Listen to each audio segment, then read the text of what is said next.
जय शिवराय मंडळी, स्वागत आहे तुमच्या माझ्या आजच्या ब्लॉग मध्ये. आणि आजचा माझा प्रवास आहे मी आणि माझा तो म्हणजे हा माझा नवरा नाही, हा माझा गोळा. मी तुझा नवरा नाही का? अरे म्हणजे गोळा उठला तुझ्या. गोळा नको उठू, इथं बघ काहीतरी झालंय, इथं बिग प्रॉब्लेम झाला. हे काहीतरी ऍक्सिडेंट वगैरे झालेलं दिसतंय. खाली घे, खास खाली.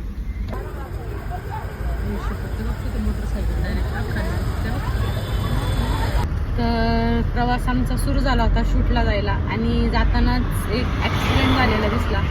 लोक गाड्या चालवताना लय हलगर्जीपणा करतात. गाडी चालवताना कायम शुद्धीत राहून गाडी चालवली पाहिजे. Safe drive. जांभरे सर, तुम्ही छानच गाडी चालवता बरं का. तसं आमचे ड्रायव्हर काका छानच आहे, म्हणून कुठेही माझा प्रवास असला तर मी हेच ड्रायव्हर काकांना म्हणते की माझ्या बरोबर प्रवासात चला. दुसऱ्यांवरती विश्वास माझा जरा जास्त कमीच आहे. तुम्ही बी सावकाश चला. आणि ऍक्सिडेंट होण्याची सगळ्यात महत्वाची कारण आपल्या भंगार बायकोचं तोंड असते. असं तोंड फडकायची जर लय वलवाल वलवाल वलवाल चालली तर अजिबात आहे काही करायचं नाही. ये रप्पा रप रप्पा रप रट्टा चालू करायचा. आलं का लक्षात तुमच्या? असे हिंसाचार मोठा अपघात टाळण्यापेक्षा छोटे छोटे अपघात गाल फडत करून घ्यायचे. हा व्हिडिओ जास्तीत जास्त शेअर करा. आणि जनहितार्थ जारी. जनहितार्थ जारी.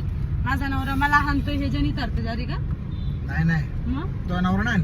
मग वलवल करणाऱ्या बाईचं तोंड हाणायचं असं म्हणतो. अच्छा, वलवल म्हणजे मी त्यामध्ये नव्हेच. म्हणजे मी जास्त बोलतच नाही. मी बोलते का जास्त? अजिबात नाही. म्हणजे मला आवडतच नाही बोलायचं. मापात बोलते, कमी बोलते. याच्यातली पिपाणी आहे ना, जत्रातली पिपाणी, ते गाडवाचा भांडो त्याचं काय? तसं येतोय थोबाड. चला मित्रांनो, गारवा आणि गोळा का enjoy. Long drive with Jambhare Patil, गोळा आणि वंस. शांतचित्तेत त्या गोळा खातात ते, कारण पागळून जाईल. आणि मी याच्या बरोबर गप्पा मारायच्या नादात नाही गोळ्याचं निम्म पाणी पाणी झालेलं आहे. तुझा मला दे, माझा तू खा. कधी वाईट वक्त मला घायला दिलं ना, हे असं कधीच नाही. वाईट नाही, उलट चांगलं. समोर बाहेर घालतोय माझा. बरं करतोय काय मोबाईल लावला याला. गाडी चालवताना फोनवर बोलू नये, अपघात होतात. मूर्ख माणूस एक रस्त्याने चालला होता, स्कूटीवरती शायनिंग खातोय आणि कानाला फोन लावलाय. जर माझी गाडी मागून येऊन ठोकली असती तर कुठे गेला असता तो? माझा गोळा सांडला असता आणि काय झालं असतं? तिला गोळ्याचं भेटले. पण मी काय म्हणते, माझा बी सांडला असता तसा गोळा. साडी खराब झाली असती, शूटचं काय झालं असतं? त्या माणसाला लागलं पण असतं.